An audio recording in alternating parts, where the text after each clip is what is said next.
पंढरपूर पासून अवघ्या 15 मिनिटांच्या अंतरावर पंढरपूर करकंब रस्त्यावर धोत्रेज ग्रँड प्रायव्हेट लिमिटेड घेऊन आले आहेत पंचतारांकित सुविधांनी युक्त हॉटेल ग्रँड। तसेच पुण्या मुंबईच्या धर्तीवर सर्व सुविधांनी युक्त hotel Shriyash restaurant, veg non veg permit room bar, प्रशिक्षित कुक व होस्टिंग सेवा हॉटेल ग्रँड मध्ये उपलब्ध आहेत। 50 एसी रूम्स, 3500 स्क्वेअर फुटाचा सुसज्ज बकवेट हॉल, भव्य एसी सूट्स, टेरेस गार्डन, भव्य लॉन आणि चेंजिंग रूम सहित स्विमिंग टँक, प्रशस्त पार्किंगची सुविधा। पंढरपूर नजीक असलेल्या हॉटेल ग्रँड या सुसज्ज आणि पंचतारांकित सुविधांनी युक्त hotel grand, hotel Shriyas restaurant, veg non veg permit room बार, पंढरपूर करकंब रोड। संपर्क 02186 24 22 45। ताज्या घडामोडी पाहण्यासाठी PVN म्हणजेच पंढरी वार्ता न्यूज या चॅनलला सबस्क्राईब करा। तुम्ही जर असंच जर जनतेचे पैसे उधळपट्टी करणार असाल तर मग आम्हाला विचारता कशाला? तुम्हीच करावा नाही का? तुम्ही अजून प्रशासनाचं बाहेर पडा ना अधिकारी, 30 ठेकेदार 30 मोनोपॉली। आम्हाला कळायच्या आधी ठेकेदाराला कळतं की टेंडर तरी फुटणार आहे। अहो मग ही 40 नगरसेवक नगरपालिका बॉडी आले आणि आलेला निधीचं PWDला वर्ग होत असेल तर ह्याला निष्क्रियता कोणाची आहे? आपल्या नगरपालिकेची लायकी नाही का?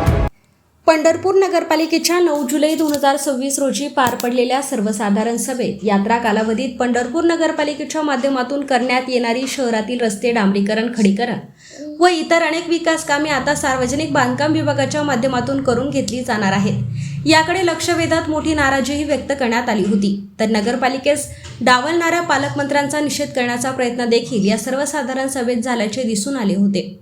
तर आपल्या भाषणातून नगरसेवकांनी पंढरपूरची कामे सार्वजनिक बांधकाम विभागाकडे गेल्याबद्दल प्रचंड संताप देखील व्यक्त केला होता। परंतु जिल्हा प्रशासनाकडून याची फारशी दखल घेतली गेली नाही आणि पंढरपूर शहरात विविध रस्ते खडीकरण, डांबरीकरण करणे तसेच विविध विकास कामे करणे, खड्डे बुजविणे आदी कामे सार्वजनिक बांधकाम विभागामार्फत करण्यास सुरुवात झाली आणि अनेक कामे आता पूर्णत्वास देखील जात आहेत। पंढरपूर नगरपालिकेत विकास कामांच्या बाबत डावलला गेल्यामुळे एकीकडे नाराजी व्यक्त होत असताना दुसरीकडे मात्र पंढरपूर नगरपालिकेच्या माध्यमातून यापूर्वी करण्यात आलेली कामे निकृष्ट दर्जाची होत असल्याने बांधकाम विभागाकडून कामे करून घेणे योग्य असल्याचे मतही अनेक सुजाण नागरिक व्यक्त करताना दिसून आले आहेत। आणि सर्वसामान्य नागरिकांच्या या भावनेस बळ देणारी एक घटना मागील 4 दिवसात घडली असून शहरातील इतर बहुतांश रस्त्यांची कामे PWD कडे असताना इंदिरा गांधी चौक ते अर्बन बँक या जवळपास 40 लाख रुपये खर्चाच्या रस्ता डांबरीकरण, सीलकोट करण्याच्या कामाच्या दर्जाबाबत प्रश्नचिन्ह उपस्थित होऊ लागले असून रस्ता केलेल्या दुसऱ्या दिवशी या रस्त्यावर जागोजागी खडी उघडून गेल्याने पूर्वीचे खड्डे आहे असे राहिले असल्याचे चित्र दिसून येत आहे। याबाबत माध्यम प्रतिनिधींनी जिल्हाधिकाऱ्यांची ही लक्ष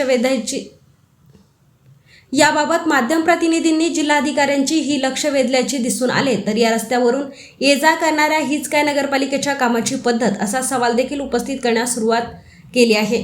नगरपालिकेच्या अभियंता केसकर यांच्या कार्यपद्धतीबद्दल पूर्वीपासूनच मोठी नाराजी व्यक्त होत आली होती। आता या रस्त्याचे काम अशा पद्धतीने केले जात असताना केसकर हे ते काम होताना सदर ठिकाणी थांबून होते का आणि त्यांनी या कामाच्या दर्जाबाबत पंढरपूर नगरपालिका प्रशासनाकडे काही माहिती दिली आहे का हे जाणून घेण्याची उत्सुकता निर्माण झाली आहे। पंढरपूर नगरपालिकेच्या वाट्यात झालेला एकुलता एक रस्ता देखील करताना ज्या पद्धतीने हे काम केले गेले त्यामुळे सार्वजनिक बांधकाम विभागाकडे काम वर्ग केले याचे समाधानाचे एक प्रकारे व्यक्त होताना दिसून येत आहे। आता आजच्या सर्वसाधारण सभेत याबाबत नगरसेवक काय भूमिका घेतात हेही पाहावे लागेल।